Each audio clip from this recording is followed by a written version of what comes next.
She was a loving mom to 3 children, a woman who loved her faith, who gushed over her loved ones and the lives they lived. But then, on September 10th, everything changed. 41-year-old female not breathing, husband found her on the floor, 24/7. First responders sprinted to her home and they found her unresponsive. Her obituary says that she died of sudden cardiac arrest, but authorities in Ohio now say that cause barely scratches the surface, claiming the truth is far darker and the person allegedly responsible for her death is someone no one in her community ever suspected. We're on the case presented by Law&Crime. I'm Chris Stewart.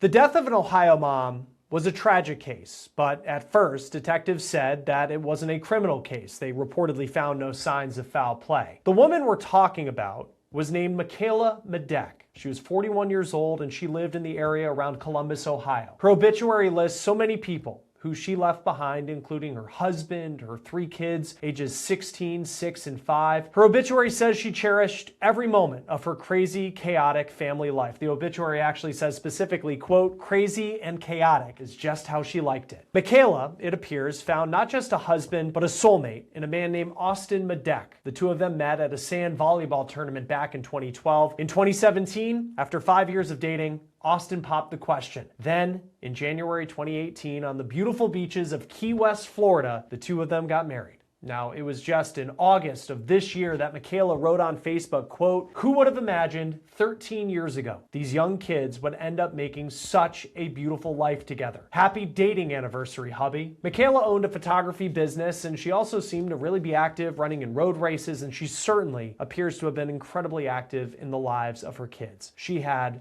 so much to live for. But then, in the middle of the night, September 10th, at roughly 3:23 in the morning, the call came in.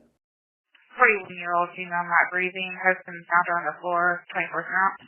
Paramedics rushed to the house and they found Austen giving his wife chest compressions in the bedroom. Michaela was rushed to the hospital where police say she had no brain activity. She was gone. Now, before we go on, I want to say this. For people who follow true crime stories, which is why you're probably watching this episode right now, you might be suspicious of Austen, the dad, the husband, because it's just one of those stories that seem to go in that direction, right? Well, just wait. Detectives ruled in the days after Michaela died that her death didn't show any signs of foul play. Perhaps it was just a terrible accident. Michaela's obituary reads, quote, "Michaela Medek went home to be with her Lord and Savior, Jesus Christ, on September 11th, 2025, as a result of a sudden cardiac arrest." Michaela, born May 3rd, 1984, was a beloved daughter, mother, sister, and friend to so many. On September 13th, 2 days after Michaela's obituary said she died, Austen went to Facebook posting what he says is, quote, "the hardest post I'll ever do." He said his beautiful wife, his rock, the mom of their precious children, had passed away. He goes on to talk about how it took a lot of time for Michaela to agree to date him because she had a distrust in men when they first met. But when they started dating, they grew together and they became people of faith. He also went on to say that Michaela didn't have an easy childhood and he made it his goal to, quote, "take her out of the darkness she was in." Their oldest daughter is actually his stepdaughter, a 16-year-old who he adopted. She too was presumably in the house the night that her mom died. Now, Austen went on writing, quote, "she was dedicated to serving people because that's what she loved, people and nature, all things related to water, the beach, all animals, hunting and loving them, even spiders, eventually friends, family, God, were all things that she held so close to her heart every day. She was my biggest supporter, but she wasn't just mine in that sense. She supported everyone for something good. I don't have enough space to tell you everything about how beautiful Michaela was. She knows that she was my complete world and I'm lost without her. I will continue to make Jesus a priority to the kids and myself to ensure we make it back to her in heaven." Austen then posted a link to this website, and it's for a meal train where people can organize to bring over food to the grieving family. Now, one note that may not be anything more than this, but that Facebook post was made on September 13th. Michaela's obituary says she died on September 11th. According to authorities, And according to media reports of WSYX TV in Columbus, Michaela actually died a day after that Facebook post on September 14th. She was found unresponsive on the 10th and then died 4 days later. Now, publicly, people believed that Michaela may have died of a heart attack because of that obituary. It certainly can happen. It's not common, but can happen to women and young women who seem to be active in their lives. But then a coroner came back with results that changed the course of this investigation. The cause of death was not a heart attack. It was blunt force trauma. According to 10 TV in Columbus, there are some key details about how Michaela died that didn't make it in her obituary. Here's what Austen allegedly told police. This is per 10 TV in Columbus. When police arrived, they found him in the bedroom doing chest compressions on his wife, and there was blood reportedly on her face and around her head. Austen reportedly told police that on the night that Michaela was found unresponsive, the two of them had an argument. Now, it's unclear what that argument was about, but let's face it, it's not uncommon for people who are in long-term relationships or married to have disagreements from time to time, and these two had been married for nearly a decade. Austen told detectives, though, after this argument, he stayed downstairs and Michaela went upstairs. Austen said at some point in the night, he heard what he described as a, quote, thump, according to WSYX. Now, at first, he thought that thump was maybe one of their kids just falling out of their bed. They did have a 5- and 6-year-old at home. That certainly is something that can happen. He says about 30 to 40 minutes after that thump, he then went upstairs, and that's when he found his wife, the love of his life, on the floor, unconscious. Austen told detectives that she must have fallen. Now, even though detectives initially said there were no signs of foul play, there's one major clue apparently, along with the blood that was on the floor and around her head. And that clue might have really challenged Austen's story from the very beginning, because investigators say a hammer was found by Michaela's head, according to WSYX TV in Columbus. Now, when the autopsy came back, the medical examiner said the injuries that Michaela had could not have been from a fall, certainly not a fall out of a bed or even an accident. On December 15th, roughly 3 months after Michaela Medek died, a SWAT team took Austen Medek into custody. He is now facing a charge of murder. He is accused of killing the woman he called his rock and biggest supporter, the mother of his children. Now, in putting this story together, I put Austen Medek's name into truthfinder.com. We see in the people that he's associated with, Michaela is right there. But we also see it doesn't appear that he has any sort of criminal record, which makes the accusations he's facing even more shocking. Now, Truthfinder is a powerful public record search service that we use here at Law&Crime to do research on our stories. It is incredibly useful. You plug in a name, you get address information, criminal history, and much more, and it can give you some peace of mind. Truthfinder is one of the largest public record search services in the US, and with a paid subscription, you get access to unlimited reports of almost anyone, and that can include looking up registered sex offenders in your area. Stay informed, stay safe, check public records with Truthfinder now at truthfinder.com/OTC. Now, here is video per 10 TV in Columbus of Austen appearing in court. He's stoic. This was on a video feed from jail. His bond is currently set at $3 million. Joining us now is the coroner for Richland County, South Carolina, Dr. Nada Rutherford. Thank you, as always, for being with us here on Law&Crime. Very tragic case here. Of course, a husband now facing some very serious charges, accused of killing his wife. The part that stood out to me, and there was a lot, but specifically him originally reportedly telling investigators that he believed that his wife fell. And then you have a medical examiner that does the autopsy and says there's just no way these injuries could be from a fall. When you're doing an autopsy, what would stand out to you that would say that this was something beyond just falling from a bed? Well, we can't just look at the autopsy itself. When you have a case like this, the investigation becomes so important. What did the scene look like for everyone who entered that scene? What was the orientation of her body? How was she actually found? You need witness statements from whether fire showed up, law enforcement. Is there any body cam footage that shows what the position of her body was? Because if she fell out of the bed, you typically don't see injuries this significant from someone just falling out of a bed. Now, maybe in someone who is elderly or someone who may have some sort of bone issue where their bones are extremely brittle, but for a normal, healthy, younger person, you're not seeing the types of injuries that were described in what I've seen in the media reports. You're not seeing these type of injuries from someone who's falling out of a bed. Was the bed on the roof and she was trying to, put Santa's light beacon up there and fell off of the bed from the roof? Sure, but you need high velocity injury for something to be ruled as blunt force injury that's not from a fall. Specifically, and it was interesting. There's probably more to the story here, but investigators originally had said that, the detectives, that there was no sign of foul play. But then, and this is just according to the media reports that we're going through, where there was a hammer apparently near her in the bedroom, and then there was blood on her face and around her head, which that just, for the untrained person like myself, I mean, you would think that seems like there would be foul play. I guess typically if a detective says there's no signs of foul play and maybe they're waiting for a report from the coroner about, what the science shows, I mean, what typically actually, I guess in the official realm, actually would qualify as a sign of foul play? So when you have a head wound, it bleeds profusely.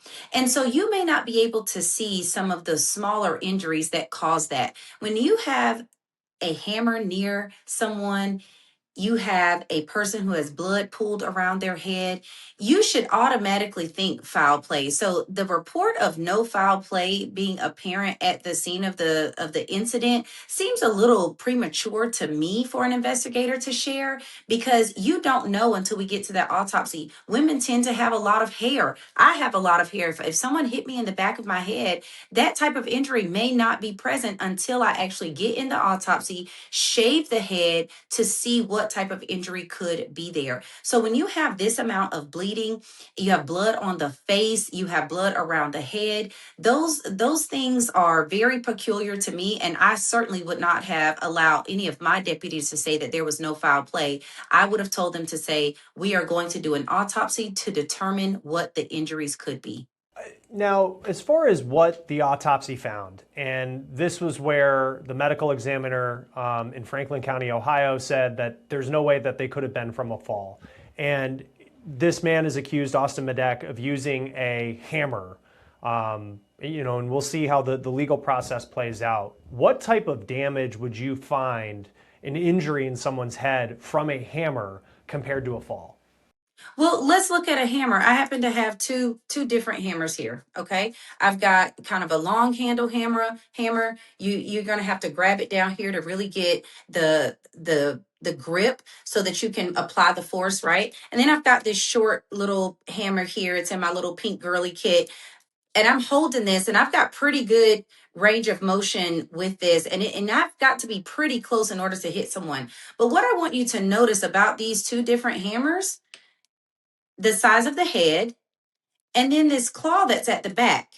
So if I'm hitting someone with a hammer, right, especially a short hammer, I don't know the length of the hammer or who made it, but if I've got a short hammer like this, I'm going to see much more impactful injury, okay? But either of these hammers are going to cause very distinctive patterns. You're going to see indented skull fractures. You're going to see contusions and wounds about the head related to that blunt force injury. Notice the wording that the coroner or medical examiner used. Blunt force injuries. They didn't say it was from a fall. And that is very important, because if we know that someone has had a fall, we'll say something like subdural hemorrhage or subarachnoid hemorrhage related to a fall, because the injuries are on one plane of the head. If someone falls and I hit my forehead, or whether I hit the side of my head, whether I hit the back of my head, I should not also see blunt force injuries to other planes of the head. Your basal skull is one of the hardest bones in the body. So if you see fractures there, and again, we don't have the benefit of having the full autopsy report, but I would be very interested to know if she had a basal skull fracture. I would also want to know what planes of the head had this type of injury, and were there indented skull fractures to her head? What other intracranial hemorrhages did we see? Did we see contusions on the brain? Did we see contusions on the scalp? Plus, if I'm hitting someone with the hammer, again, my shorter hammer, I probably have more control and I may not be flipping it. But as someone is bleeding, you hit someone in the head and that blood starts coming out, that hammer gets slippery. This one has a really good grip on it. I may be able to keep holding on, but this one, it's a little bit more slick. So if I'm not holding it up here and hitting them, this hammer with that moisture is going to start turning in my hand. I'm probably going to see lacerations related to this claw at the back. And so when you have a hammer to skull injury, you're going to see very distinctive patterns.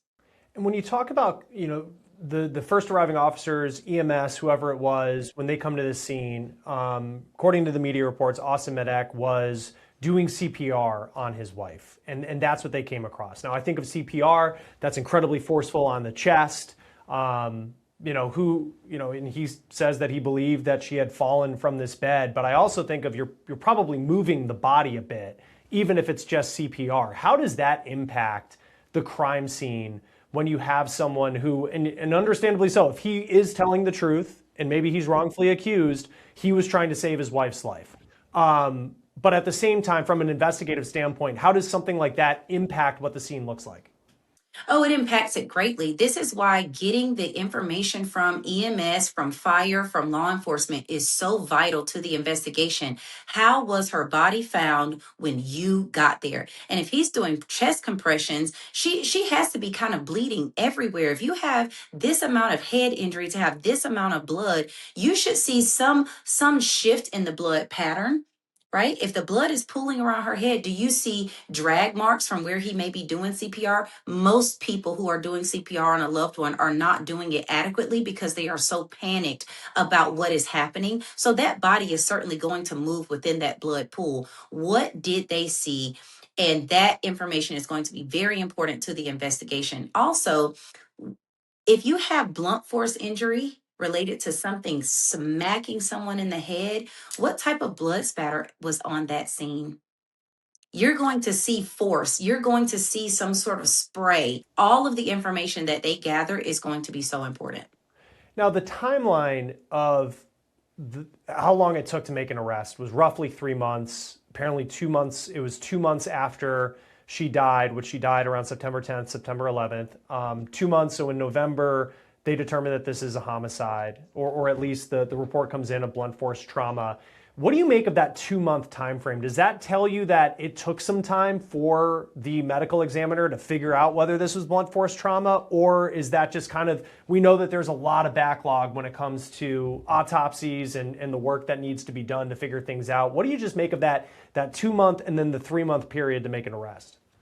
Well, here's the thing. She had a full autopsy by all reports. So when you have a full autopsy, they are also going to do a toxicology. So if he claims that she fell out of the bed, was she taking any medications? Was she exposed to any chemicals or substances that would have caused her to maybe hallucinate or hit her head against the wall and then fall? So they're going to look for any other indicator that would suggest that she possibly fell from the bed. Maybe she was under the influence of something. So they're going to do a thorough investigation to determine if something else could have led to the events surrounding her death. The other part of this is you want someone, we're not all experts in anything. Like we don't have every answer. So sometimes we have to find an expert that says, you know what, I'm an expert in blunt head trauma. Could you please come and take a look at this skull and tell me what you see here? Sometimes this requires deflecting the scalp because that's going to happen during autopsy anyway. But can we look at the bruising pattern? Can we look at the types of wounds that she has? Here are the types of fractures that she had. Is this in alignment with a fall? Or is this in alignment with blunt force injury? The other thing, Chris, that I think is so important here is that she did not die immediately from the reports that I saw. She died 4 days later. So they would have had CTs of her head. Those things would need to be re-examined to make sure that we're not missing something in that investigation. So it wasn't like they found her deceased in the home. She was unresponsive, but it does not say that she was deceased in the home. It says that she was transported and then she died a few days later. So that also becomes really important. What did the hospital see? What types of injuries were present? I'm happy you brought up the 4-day part, because looking at her autopsy, the obituary, which, these are not official documents. It's often a way for people to notify the public of someone's death, and also to notify the public of when a memorial service is going to be held. But in her obituary, it lists her day of death as September 11th, and police were called to the house on September 10th. So that technically would not be the day that she died. But then also in the first line of the obituary, it says that she died of cardiac arrest, which doesn't feel accurate to the information that's being reported. And I don't know if the husband wrote the obituary. I'm sure he talked to somebody about it, because he was the person who was there. And this kind of opens the door to speculation, but that just seems suspicious to me, reading that first line in the obituary, because everything else that we're reading from the official documents, she did not die of cardiac arrest. Well, everyone dies from cardiac arrest. It's actually not a suitable cause of death to list on a death certificate. So we already know that he didn't get this from a medical professional, because anyone who's been trained in death certification knows that you cannot put cardiac arrest, cardiopulmonary arrest, or respiratory arrest as an official cause of death on a death certificate. There has to be an actual sequela of events that is listed on the death certificates. There needs to be a sequence of events that lets you know what happened. So he didn't get this from a medical professional. Whoever wrote this obituary, maybe they were trying to lead with that information for whatever their reasons are. But if they're saying she died from blunt force injuries to the head, that is a far cry from cardiac arrest. Yeah, and fair point. I guess we all go from cardiac arrest eventually, or when your heart stops, right? And this story too, I think part of it, because I looked at his Facebook page and he writes this incredible memorial to his wife, and they look like they just had this great life together. And, it's kind of the, cliche to say they were the perfect family, because everybody has, he even admitted on the night that she died or was found unresponsive that they had an argument, and they had been married for 10 years. That happens when you're married. People have disputes. But from just the community's reaction, there's this shock, because they didn't seem like a family that had a lot of issues. Generally speaking, when you see some of these cases of alleged family violence, I guess how often is it something spur of the moment, or even just we never know what happens behind closed doors? Well, typically spur of the moment violence is related to some sort of spontaneous anger that has happened as a result of finding out some information, or being so caught up in the moment that you're so passionate about something that you want to hurt this other person, right? So I would always say to anyone who's looking at any of these cases, death always tells us the truth. Death brings out the secrets that we've been hiding for years. So whatever kinks, whatever fetishes, whatever infidelity, whatever issues that a person has, death typically will tell us the truth about that, because there's an investigation. You can't have a death like this and not have an investigation. And so I know that law enforcement and the medical examiner's office, the coroner investigators, everyone who's involved in the case, they want to know what happened to this mom of three, for this seemingly perfect family. But I believe that something more nefarious happened than just an argument for her to have this type of injury. I am anxiously anticipating the actual autopsy report, if it is released, to see what types of injuries that she had. In order for them to make this arrest or to make this charge, they must have something that is indicating that she has injury on more than one plane of her head that seems to be consistent with the hammer that is found. So I think as we start to get into the details of this case, we'll find out more about why this may have happened. But spontaneous violence is usually related to finding out some information that you just cannot believe, and you're so angered by it that you attack this other person. Yeah, and to your point, I mean, you think of the investigation, and there's going to be, I'm sure, a investigation into internet search history, investigation into finances, investigation into what type of relationship they really had. And often that stuff does come out, and we'll see what happens next. Dr. Nada Rutherford, coroner for Richland County, South Carolina, thank you as always for taking the time to be with us. We appreciate it. Absolutely. Thank you so much. Now, it is unclear how Austen is responding to these accusations. He does not have his next court appearance listed on online court records. That will do it for On the Case, presented by Law and Crime. Subscribe to us on YouTube and Spotify. I'm Chris Stewart. We'll see you next time.